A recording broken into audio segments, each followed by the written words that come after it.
Olá, meu nome é Ana e seja muito bem-vindo ao Café com Livros.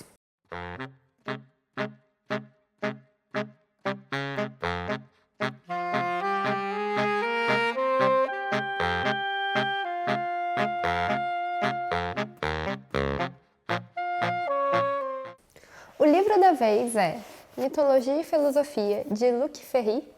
O autor é um filósofo francês e professor de filosofia que tem mais de 70 livros publicados, ou seja, o homem é ativo.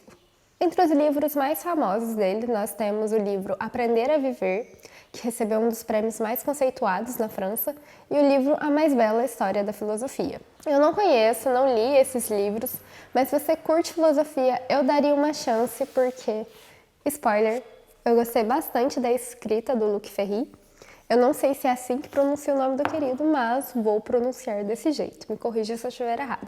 Pesquisando um pouco sobre o autor, eu vi que ele tem algumas falas bem polêmicas e controversas sobre alguns assuntos, mas eu sou do time separar o artista da obra, então mesmo discordando, eu leio o livro dele. O livro traz uma abordagem leve e descontraída a respeito dos principais mitos. Ele faz um paralelo com a filosofia e as histórias mitológicas de heróis como Ulisses e Aquiles, e até mesmo o nascimento dos deuses. Começamos com a história de Ulisses, após a Guerra de Troia. Guerra essa que ele tentou muito não participar, mas acabou sendo arrastado contra sua vontade. Mas nós começamos o livro com Ulisses tentando voltar para casa após 10 anos de guerra.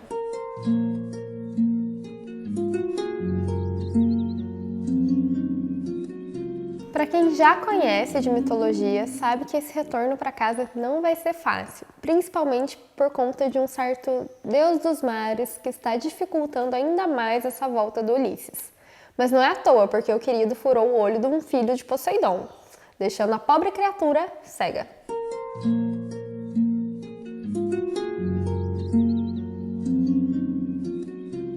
Não vou falar mais porque se você não conhece o mito, eu não quero dar spoiler. A cada dificuldade no percurso, o autor traz uma explicação filosófica para o mito, o que acaba trazendo mais e mais camadas para a história.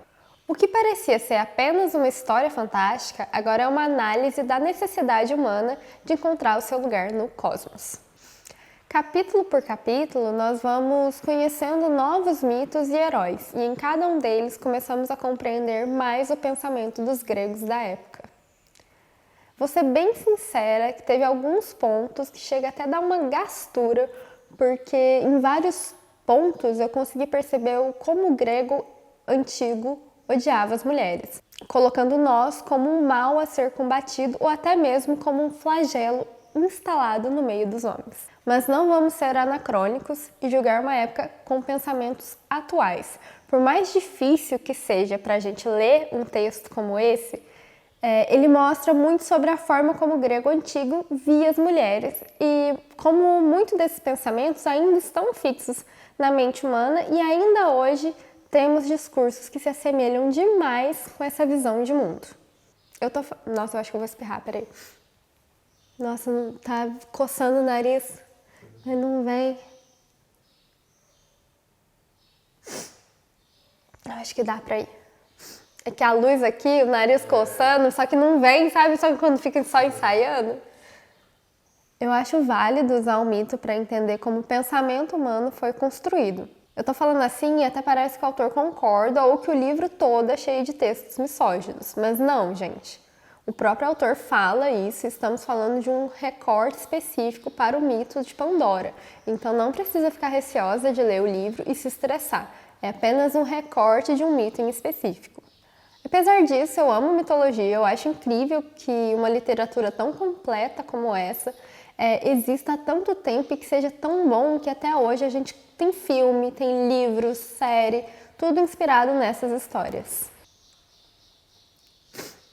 A mitologia é algo que mexe muito com o nosso imaginário, histórias de autores que datam de antes de Cristo com uma identificação tão atual com o público.